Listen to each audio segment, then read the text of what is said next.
Ma'asyiral muslimin yang dimuliakan Allah Subhanahu wa taala, ketika Nabi sallallahu alaihi wasallam mengalami kekalahan di Uhud dan banyak para sahabat menjadi korban di perang Uhud dan mati syahid, sekitar 70 syuhada Uhud mati di perang Uhud. Maka tepat di bulan Safar pada tahun 4 Hijriah, di sini banyak peristiwa. Salah satunya adalah peristiwa yang kita akan kisahkan, Sariyatu Ar-Raji. Sariyah itu satu pasukan yang tidak dipimpin Nabi. Jadi suatu ketika dikisahkan, datang dari kabilah Idal dan Qara menemui Nabi SAW untuk diutus kepada mereka yang bisa mengajarkan Islam dan membacakan kepada mereka Al-Quran. Maka Nabi SAW ketika itu mengutus 6 sahabat terbaik.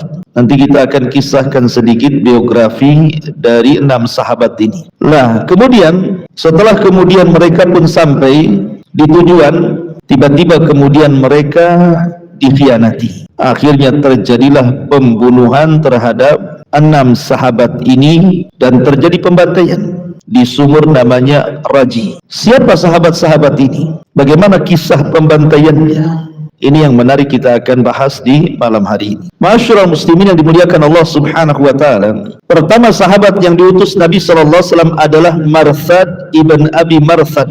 Marsad ibn Abi Marsad, dan dia termasuk orang yang awal-awal masuk Islam. Dia mengikuti 2 peperangan besar. Pertama perang Badar dan yang kedua perang Uhud. Lah Marsad ini, ma'asyiral muslimin yang dimuliakan Allah Subhanahu wa taala, dia adalah Marsad ibn Abi Marsad ibn Husain dari Bani Jinah, dan ayahandanya semasa jahiliyah itu berkawan baik dengan Hamzah ibn Abdul Muttalib, maksudnya paman Rasul. Lah Marsad ibn Abi Marsad ini ketika perang Badar, dia dipercaya untuk membawa tawanan. Dalam perang Badar kan kaum muslimin menang. Banyak orang-orang kafir Quraisy terbunuh dan tertawan. Lah yang menyeret tawanan itu adalah Marsad ibn Abi Marsad ini, karena besar perawakannya dan kuat tenaganya. Tiba-tiba kemudian di tengah jalan dia digoda oleh seorang wanita pelacur. Marsad ini digoda oleh seorang wanita pelacur namanya Inak. Lah si Inak ini, wanita pelacur ini adalah teman dia di masa jahiliyah. Akhirnya kemudian wanita ini mengajak berzina dengan Marsad, tapi Marsad karena sudah masuk Islam, tahu dosa zina, takut melakukan dosa besar, dia pun menyingkir dari wanita itu. Kemudian menghadap Nabi SAW.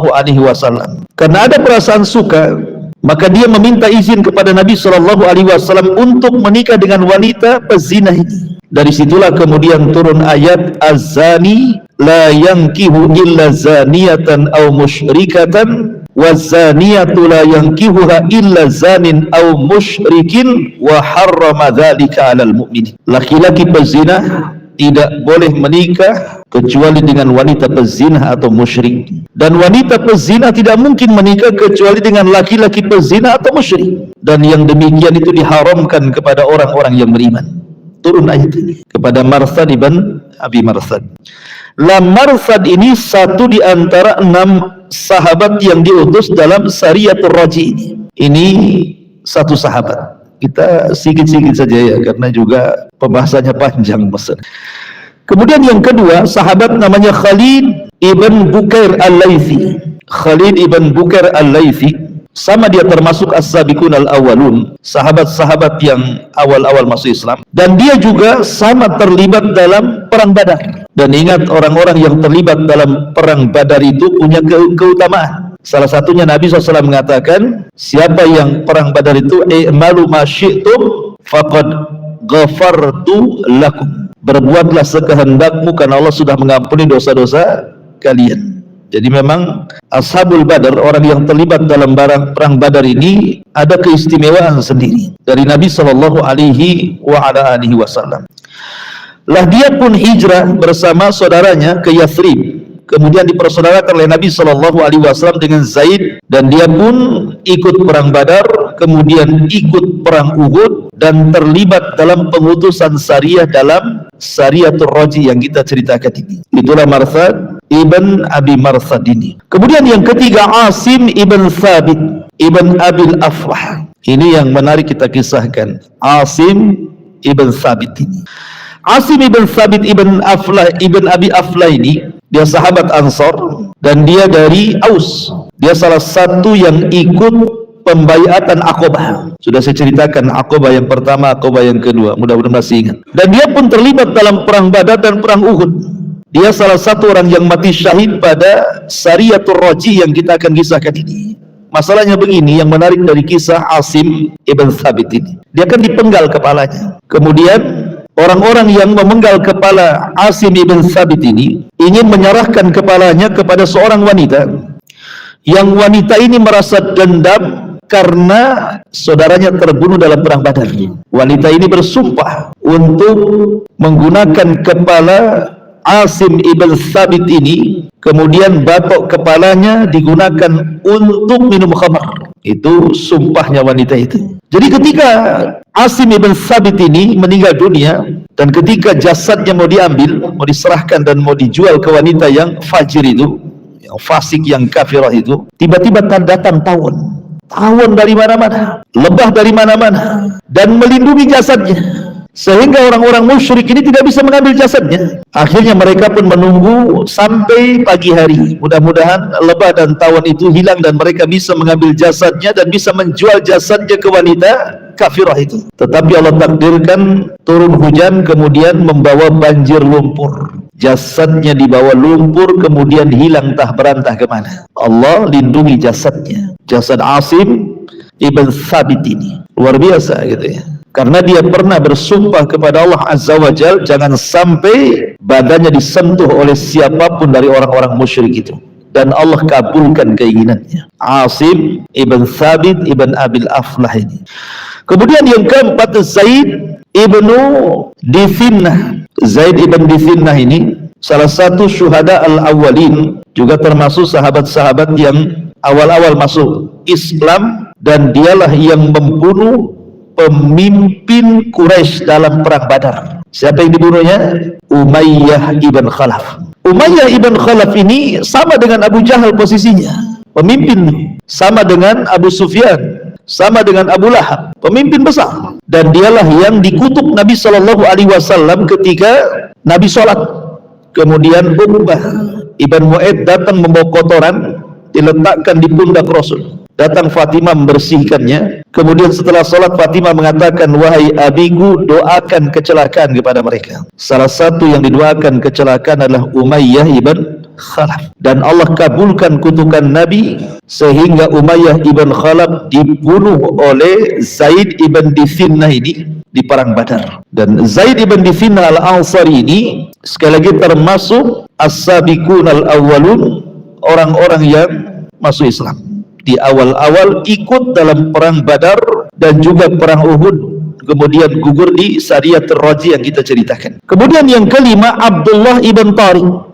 Abdullah ibn Tariq, dia juga sama termasuk as-sabiqun al-awwal. Dia terlibat dalam dua peperangan besar, Badar dan juga Uhud, dan dia adalah salah seorang juga sahabat yang diutus oleh Nabi SAW dalam perang Dzatur Raji ini. Dan yang terakhir yang menarik lagi, namanya Khubayb ibn Adi. Khubayb ibn Adi ini tertangkap dalam Sariyatul Raji, kemudian dibawa ke Haram. Karena orang-orang Mekah itu, mereka ingin membalas dendam kekalahan mereka di Badar, dan siapa sahabat-sahabat yang pernah membunuh keluarga mereka. Dan mereka hafal siapa-siapanya, termasuk Khubayb bin Adi.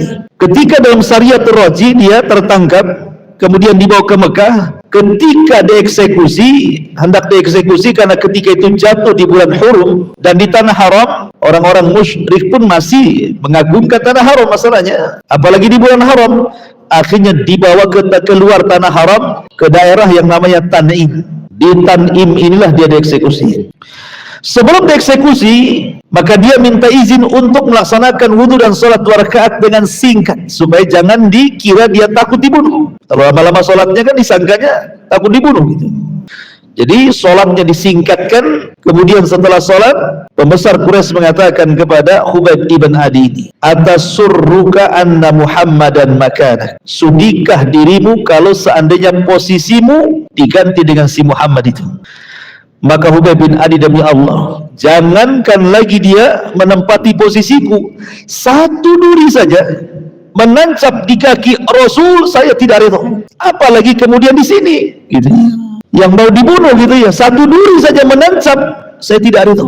Lihat bagaimana para sahabat menebus jiwa mereka karena kecintaan mereka kepada Rasul, bukan isapan jempol belaka. Betul-betul dibuktikan dalam perbuatan. Akhirnya Khubayb ibn Adi pun membaca Al-Quran dan terus membaca Al-Quran. Diputus tangannya, baca Quran. Putus tangan kirinya, baca Quran. Diputus kakinya, baca Quran. Kepalanya pun terputus, baca Quran sampai meninggal. Khubayb ibn Adi. Ini 6 sahabat yang diutus Nabi SAW dalam perang Zatul Raj'i atau Sariyatul Raj'i. Baik, bagaimana kisahnya?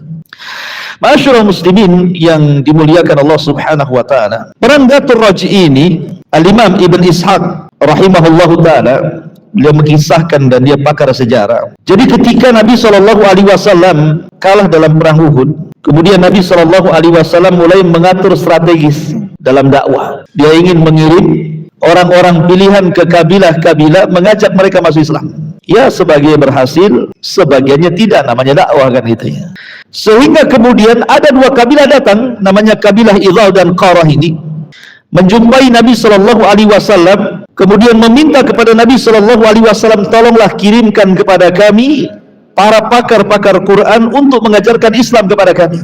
Akhirnya kemudian Nabi SAW pun mengutus orang-orang yang saya sebutkan tadi, 6 sahabat ini, karena mereka pakar-pakarnya masalahnya ya. Diutuslah mereka. Lah ketika kemudian sampai di sebuah sumur namanya Sumur Ar-Raji, makanya peristiwa ini disebut Zatul Raji, Sariyatu Ar-Raji, karena disebutkan kepada sumur. Maka kemudian bukannya mereka dihormati, justru mereka dikepung, dikhianati. Nabi SAW dibohongi. Akhirnya kemudian ketika mereka pun dikepung di situ, maka mereka meminta untuk menyerah. Kalau menyerah, mereka tidak akan dibunuh. Tetapi pemimpin dari sahabat-sahabat ini, Asim ibn Thabit tadi, mengatakan, demi Allah, kami tidak akan menerima satu perjanjian apapun dengan orang musyrik. Karena tahu orang-orang kafir itu suka menyalahi janji. Maka dikatakan, tidak mungkin kami melakukan perjanjian dengan kalian bahwa kalian akan menolong kami, mustahil. Tidak mau. Akhirnya Asim sebagai pemimpin, kalau kalian mau perang, kita perang. Masalahnya jumlah mereka banyak, 100 lebih. Ini cuma 6 orang. Gimana cara melawannya? Terjadilah kemudian peperangan, maka akhirnya Asim pun meninggal di situ. Dan beberapa sahabat meninggal di situ, kecuali beberapa orang. Akhirnya menyerah. Salah satunya adalah Khubayb ibn Adi. Lah Khubayb ibn Adi ini kemudian diserahkan tadi. Diserahkan kemana? Ke orang-orang Mekah yang dendam karena saudara-saudara mereka mati di perang Badar. Sampai akhirnya kemudian dia pun dieksekusi di Tan'im. Akhirnya kemudian Khubayb yang terakhir mati syahid dari 6 orang yang diutus Nabi SAW. Subhanallah. Ketika eksekusi Khubayb ibn Adi ini, ada orang musyrik hadir di situ. Salah satunya adalah Sa'id ibn Amir al-Jamhi. Sa'id ibn Amir al-Jamhi itu ikut menyaksikan dalam eksekusi siapa? Khubayb ibn Adi di Tan'im itu. Dia terpengaruh dengan doanya Khubayb. Karena sebelum dibunuh, Khubayb ini berdoa. Doanya persis seperti doa Nuh alaihi salatu wassalam. Apa doanya? Nabi Nuh alaihi salatu wassalam, Nuh mengatakan, Rabbi inni maghlubun fantasir. Ya Rabb, aku sudah dikalahkan, tolong aku. Maka Khubayb bin Adi mengatakan, Allahumma la tahsihim adada waqtul badada. Dia mengatakan, ya Allah, jangan kau perbanyak jumlah mereka, binasakan mereka semua, jangan kau sisakan, katanya. Doa ini terekam oleh namanya Sa'id ibn Amir ini, yang menyaksikan eksekusi dan masih musyrik dia. Sebab itulah dia masuk Islam. Sa'id ibn Amir ini masuk Islam karena terpengaruh dengan ucapan siapa? Khubayb ibn Adi. Dan dia baik Islamnya.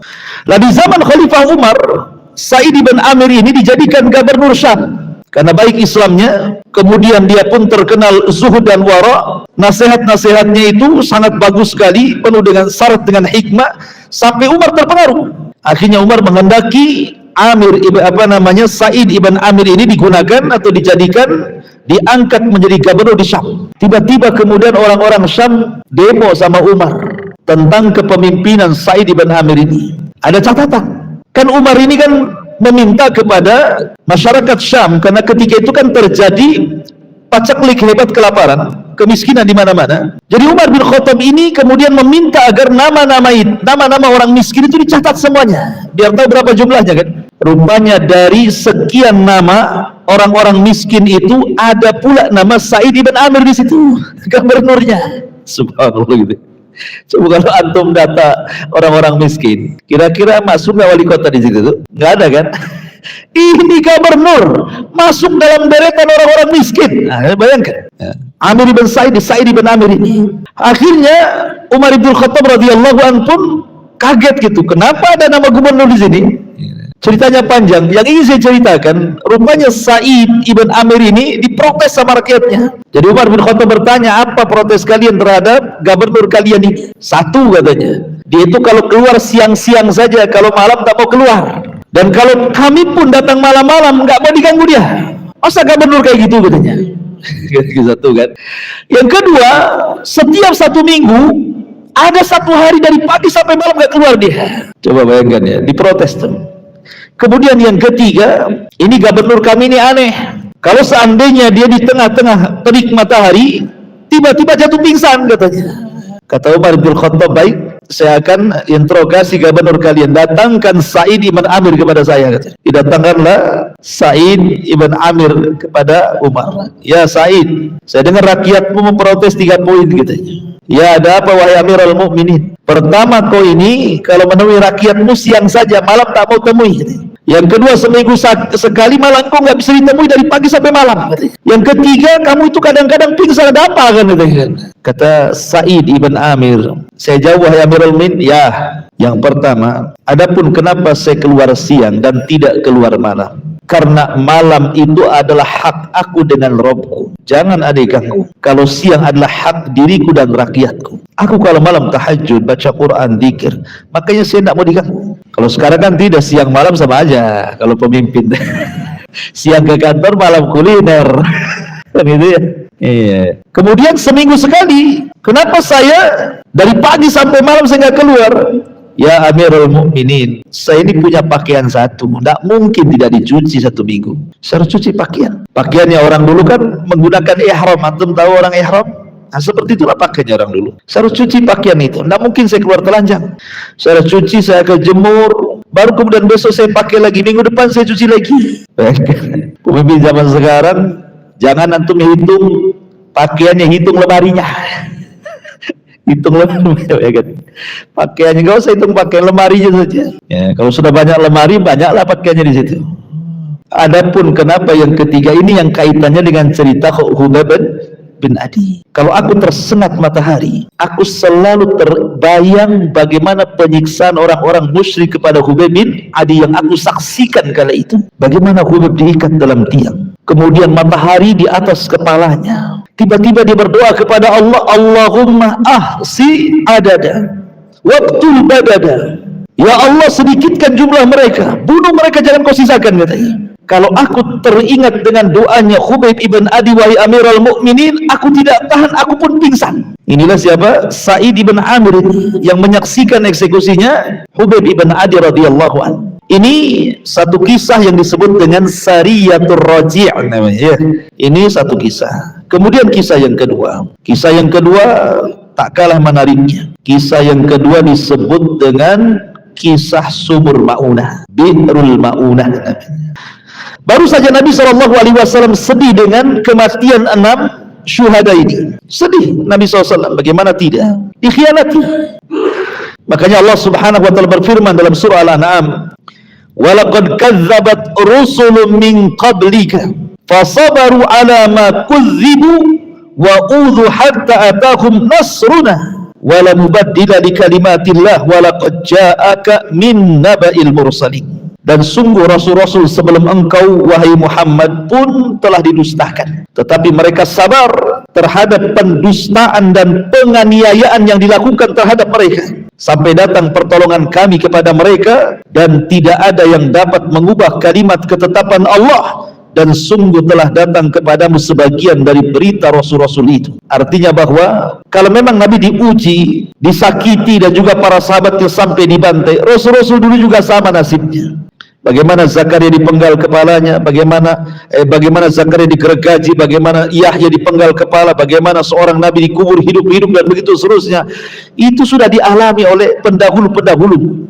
Lah dalam perang Maunah ini, ma'asyiral muslimin yang dimuliakan Allah Subhanahu wa taala, sebelumnya Nabi Shallallahu alaihi wasallam mendapatkan hadiah dari Abul Bara ibn Malik yang kunyahnya disebut Mulaibul Al-Sinah. Abu Bara ibn Malik ini, Abu Bara bin Malik, dia memberikan hadiah kepada Nabi Shallallahu alaihi wasallam lewat pamannya, namanya Asad ibn Maunah. Paman daripada Abi Bara ibn Malik membawa hadiah kepada Nabi SAW.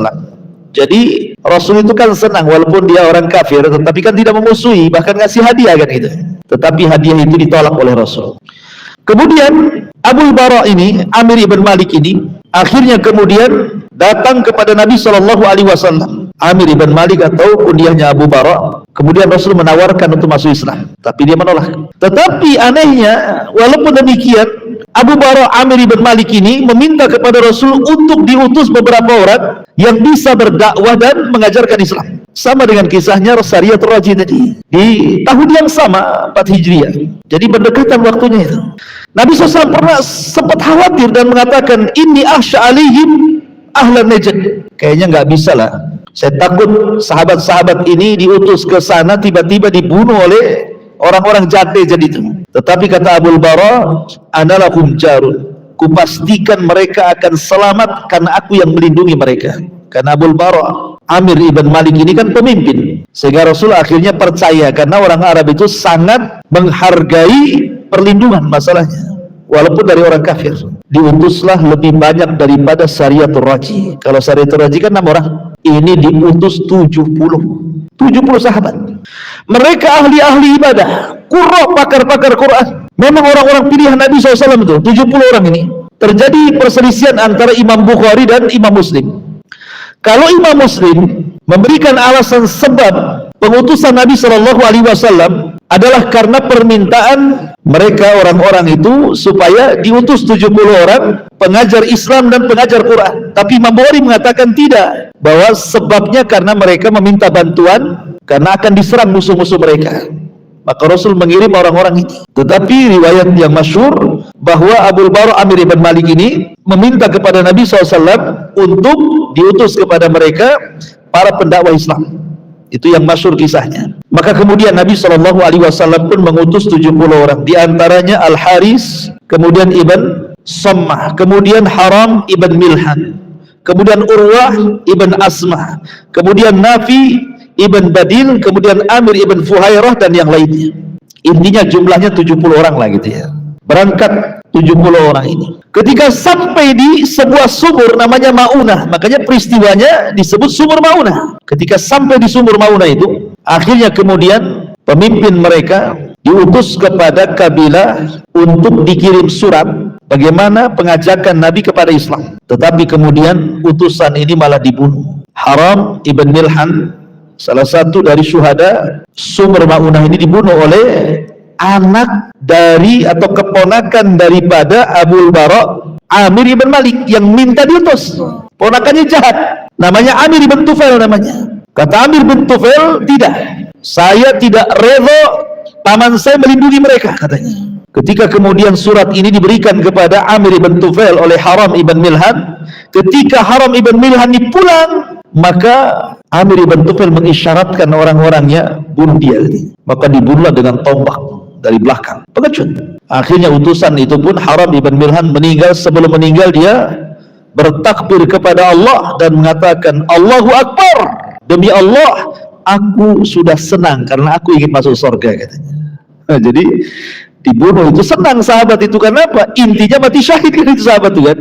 Akhirnya mendengar pembunuhan Milhan, Haram ibn Milhan ini, tentu sahabat-sahabat yang ada di sumur Maunah itu tidak terimalah. Lalu rupanya Amir ibn Tufail ini berusaha mengajak kabilahnya tapi tidak mau. Makanya dia mengajak kabilah-kabilah yang lainnya seperti Dakwan, Ri'lin, IC 3 kabilah ini, mau pula 3 kabilah dikompori sama Amir ibn Tufail ini untuk menyerbu 70 para qurra Quran yang berada di sumur Maunah itu. Kepunglah mereka.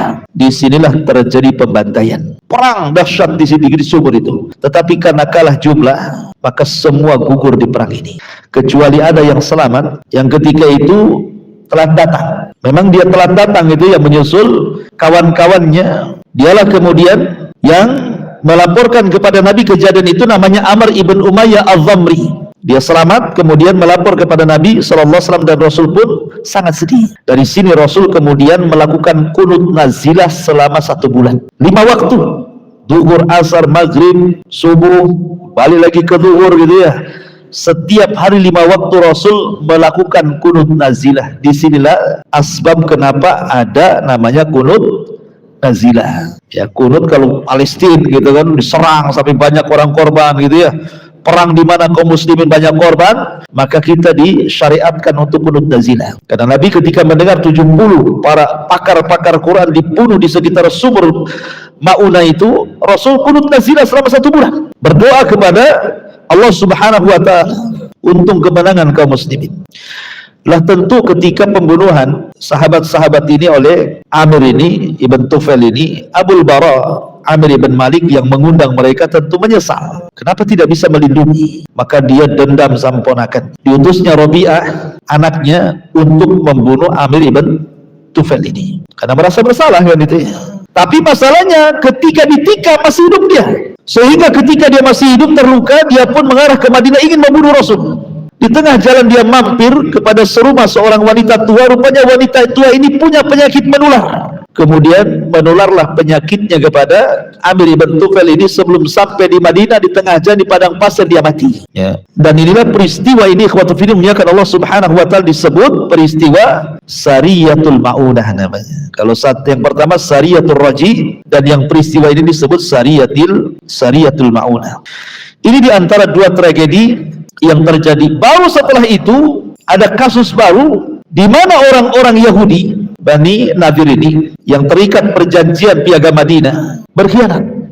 Kemudian mereka berkumpul, kemudian mereka pun berusaha untuk rapat bagaimana caranya membunuh Nabi SAW. Jadi rapat mereka itu dalam rangka pembunuhan terhadap Nabi. Makanya kemudian ketika mereka rapat di situ, Allah Subhanahu wa ta'ala permisalkan mereka seperti syaitan. Allah Subhanahu wa ta'ala berfirman, kamatsali syaitan. Mereka seperti syaitan, kata Allah Subhanahu wa ta'ala. Karena mereka sudah nggak bisa lagi berpikir gitu, bagaimana caranya membunuh Rasul saja. Padahal mereka terikat dengan perjanjian ini, Bani Nadir ini. Akhirnya kemudian salah seorang di antara mereka meminta jangan, tetapi mereka tetap saja merencanakan pembunuhan Nabi SAW. Maka dijelaskan, berdirilah orang yang paling jahat di antara mereka. Ada yang mengatakan namanya Amr ibn Jahash. Dia siap melakukan pembunuhan itu dan siap melukai Rasul dengan cara membawa batu dari atas rumah di mana Rasul lagi duduk di bawah, maka akan ditimpakan sama batu. Itu cara pembunuhannya. Karena bagaimanapun Rasul kan kemana-mana, ada Bakar, Umar, susah ya. Mau membunuh Rasul itu susah kalau terang-terangan gitu ya. Sehingga mereka akan membunuh Rasul secara pengecut. Jadi di mana biasanya duduk-duduk Nabi di situ, di rumah siapa, maka orang Yahudi ini, Bani Nadir, akan naik di atas rumah, mau batu besar, nanti mau ditimpakan di kepalanya gitu ya. Tetapi niat mereka itu dibocorkan. Datang Jibril memberitahu Nabi SAW. Kemudian ketika itu Nabi SAW tidak jadi datang ke situ, justru mempersiapkan pasukan untuk mengepung Bani Nadir. Sebelum Rasul datang ke Bani Nadir, pemimpin munafik namanya siapa? Abdullah ibn Ubay datang menemui Bani Nadir, ngompori mereka. Padahal Bani Nadir sudah ketakutan. Ya, Huyai bin Akhtab itu sudah ketakutan tuh pemimpinnya. Tetapi kemudian orang munafik ini ngompori mereka. Makanya Allah Subhanahu wa ta'ala kemudian firmankan, alam tara ilal ladzina nafaqu yaquluna li ikhwanihim alladzina kafaru min ahlil kitab la in ukhrijtum lanakhrujanna ma'akum wa la nuti'u fikum ahadan abada wa in qutiltum lanansurannakum wallahu yashhadu innahum lakadzibun. Apa kata Allah menggambarkan ini orang munafik yang menghasut orang-orang Yahudi ini? Tidakkah engkau memperhatikan orang-orang munafik yang berkata kepada saudara-saudaranya yang kafir dari antara ahli kitab. Sungguh jika kamu usir, niscaya kami pun akan keluar bersama kalian, dan kami selamanya tidak akan patuh kepada siapapun demi kalian, dan jika kalian diperangi pasti kami akan membantu kalian, dan Allah menyaksikan bahwa mereka para pendusta. Bani Nadir sebenarnya sudah ketakutan, tetapi kemudian dikompori sama orang-orang munafik. Tenang, lawan saja.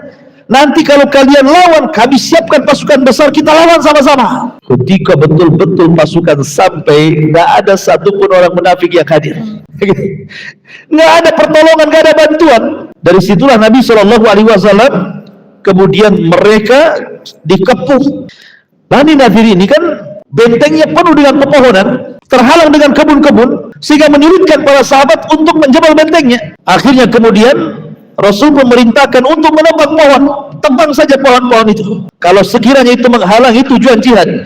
Dari sini kemudian turun ayat, ma qata'tum min linatin aw taraktumuha qa'imatan ala usuliha fa biidznillah wal yuhziyal fasikin. Apa yang kamu tebang di antara pohon kurma milik orang kafir, atau yang kamu biarkan tumbuh berdiri di atas pokoknya, maka itu terjadi dengan izin Allah dan karena dia hendak memberikan kehinaan kepada orang-orang fasik. Akhirnya semua ditebang tuh, sampai akhirnya mereka mendekati benteng. Ketika mereka mendekati benteng, dari situlah kemudian dijelaskan dalam Al-Quran, la in ukhriju la yakhrujuna ma'hum wa la in qutilu la yansurunahum wa la in nasaruhum la yuwalluna al-adbara thumma la yunsarun. Tidakkah engkau memperhatikan orang-orang munafik yang berkata kepada saudara-saudara yang kafir di antara ahli kitab, sungguh jika kamu diusir, niscaya kami pun akan keluar bersama kalian, dan kami selama-lamanya tidak akan patuh kepada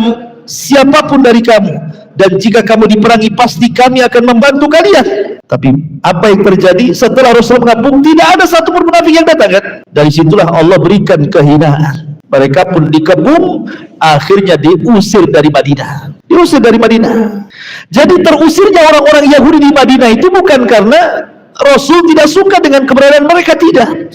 Rasul bermuamalah dengan orang-orang Yahudi itu luar biasa. Kalau antum membaca sejarah bagaimana muamalah Rasul dengan orang-orang Yahudi itu luar biasa, menghormati mereka. Rasul memberikan kesempatan beragama mereka, tidak memaksa agama mereka. Rasul memberikan kehidupan kepada mereka, mau cari rezeki terserah mereka. Terkadang Rasul datang kepada orang sakit mereka, membantu kepada fuqara dan masakin mereka, dan begitu seterusnya. Tetapi mereka berkhianat dalam perjanjian. Itulah yang menjadikan Rasul mengusir orang-orang Yahudi Bani Nadir ini keluar dari Madinah. Dari sini ma'asyiral muslimin yang dimuliakan Allah Subhanahu wa taala, bahwa Nabi selalu mendapatkan ujian. Dari awal perang Sariyatul Raji, bagaimana sedihnya Rasul, 6 sahabat harus jadi gugur. Kemudian Sariyatul Ma'unah, 70 syuhada mati persis jumlahnya dengan syuhada Uhud. Syuhada Uhud berapa? 70 orang kan? Di sini pun 70 orang. Kemudian perang Bani Nadir justru Rasul akan dibunuh dengan cara pengecut.